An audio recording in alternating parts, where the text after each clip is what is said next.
The one name we haven't talked at all about is Vladimir Putin. Can't talk about Vladimir Putin. There's nothing for me to say about that. You think Vladimir Putin himself was aware of these guys and allowed this to happen? I can't speculate about that. So this is a guy who's worked for Vladimir Putin's office. He did work for the office of the Russian president. That's as much as we can say publicly, because that's what's up on his website. M13 is run by Ivan Ermakov's new boss, a young, up-and-coming Russian oligarch named Vladislav Klyushin. The digital trail has now led investigators to the boss of the operation. Klyushin is not, as far as we know, a veteran intelligence officer himself. He's a businessman and an entrepreneur, but he's well connected with Russia's elite intelligence agencies. He goes to parties with officers of the FSB intelligence agency. That's the successor spy agency to the Cold War-era Russian KGB. Investigators discover that Klyushin has been running a hack-to-trade scheme right out of the M13 office for years. He's been making millions of dollars by breaking American law. You're just going to continually trade. You're going to get more money. You're going to use that to trade. It's just free money, printing money. Free, it's just free money.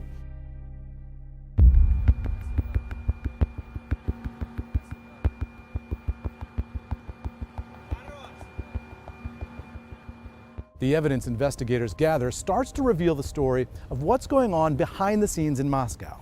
They obtain photos, videos, and documents, emails, and text messages that the M13 employees are sending to each other. All of that paints a picture of the young oligarch at the top of the company and what drove him above all else.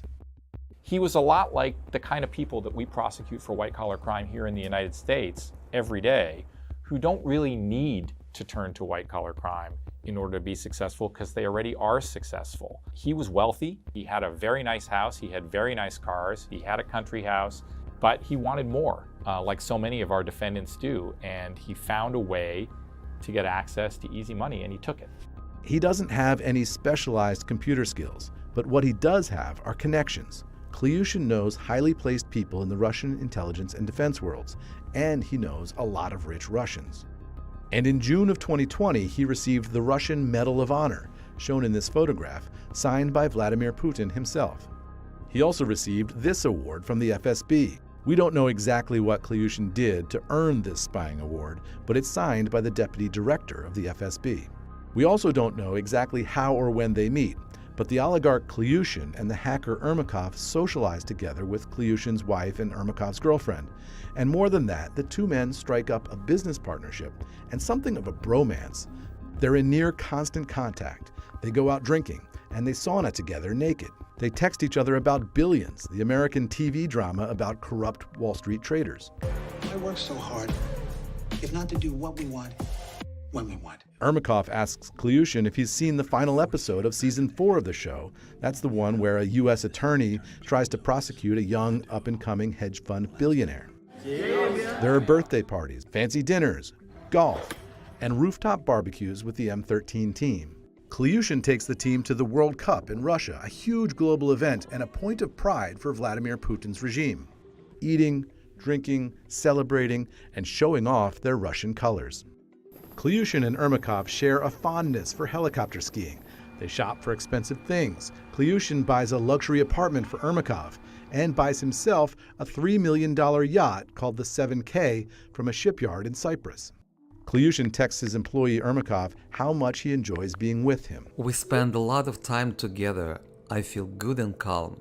The fact that we can walk home together and have a beer, or play golf, or simply send everyone to hell, knowing you're close. This truly sounds like a nice declaration of love, like a declaration of love to a girl. I mean, it sounds like a bromance. It was definitely a bromance between those two. Was it a romance? I don't believe so, no. But they were very, very close. They spent a lot of time together, and they definitely liked each other. They were friends. Running a big cybersecurity company and a secret insider trading scam at the same time is exhausting. Klyushin texts his pal Ermakov, I'm fucking tired rushing all the time. Need a rest. He fixates on the new yacht. At this point, I want nothing except the boat. This I want very much. When Ermakov responds to that text, it's as if he's become his boss's therapist, trying to diagnose the root of Klyushin's problems. Then you need nothing. Enjoy your life. You have everything. Ermakov tries to convey some wisdom.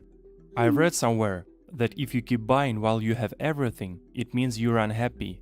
He had accomplished the American dream, but he'd accomplished it in Russia. But it doesn't seem like that was ever enough for him. He wanted to accomplish more. Where did this unhappiness and greed come from? Klyushin, who was born in 1980, comes from humble origins. He's the son of a single teen mother, and he's never known his father. He started working at age 13 to help lift his family out of poverty. But his brain power took him far, graduating from the Moscow Academy of Economics and Law and going on to get a master's degree in management. He married his second wife, Zhana, at an exclusive country club outside Moscow, producing a lavish wedding video fit for an up-and-coming oligarch. He has 5 children between his 2 marriages. Well, you know, they say money can't buy happiness, and that's as true in Russia, apparently, as it is in the United States.